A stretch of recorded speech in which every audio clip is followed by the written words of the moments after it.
আজকে আপনাদের সাথে একটি সুন্দর মজাদার এবং চটপট বানিয়ে ফেলা যায় একটি রেসিপি শেয়ার করব।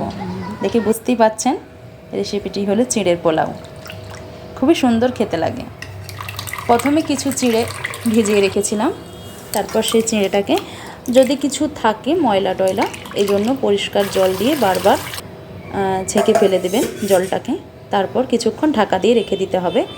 যদি চিঁড়েটা শক্ত চিঁড়ে হয়, আমার চিঁড়েটা শক্ত চিঁড়ে ছিল, ওই জন্য কিছুক্ষণ ঢাকা দিয়ে রেখে দিয়েছিলাম যাতে একটু সিদ্ধ হয়ে যায়, নরম হয়ে যায়।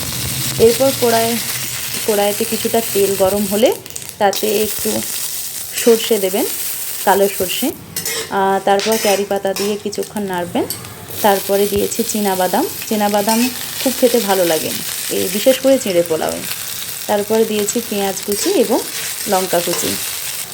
এরপর দেবো কেটে রাখা আলু এবং কেটে রাখা গাজর। আস্তে আস্তে নাড়তে থাকবো। এরপর ওপর থেকে একটু নুন ছড়িয়ে দেবেন পরিমাণ মতো, যেমন সবজির কোয়ান্টিটি থাকবে সেরকম নুনটা দিতে হবে। আর তারপর দিয়েছি একটু হলুদ। কিছুক্ষণ নাড়তে থাকবো।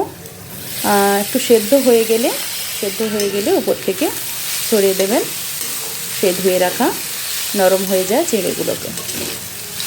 কিছুক্ষণ নাড়বেন। যখন দেখবেন কালারটা ঠিক এসে গেছে, চিঁড়ের গায়ে ঠিক কালারটা ধরে গেছে, তখন বুঝবেন যে রেসিপি হয়ে গেছে। এরপর আপনারা পরিমাণ মতো যতটা চিনি খান সেরকম চিনি মেশাবেন।